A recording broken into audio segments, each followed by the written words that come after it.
Сегодня на обед вкусный, сытный и полезный суп.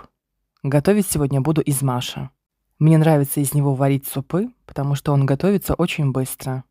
А суп из него получается сытный и наваристый. Маш промываем, заливаем водой и ставим вариться. В это время займемся овощами.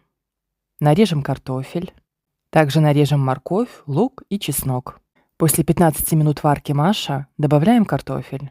Доливаем немножко водички и продолжаем варить. Я замораживаю куриный бульон вместе с мясом. Затем просто достаю его из морозилки и кладу в кастрюлю. Делаем зажарку. Обжариваем лук, морковь. Затем добавляем чеснок и томатную пасту. Немного обжариваем и добавляем в суп. Затем добавляем соль, приправки. У меня, как всегда, сушеный укроп.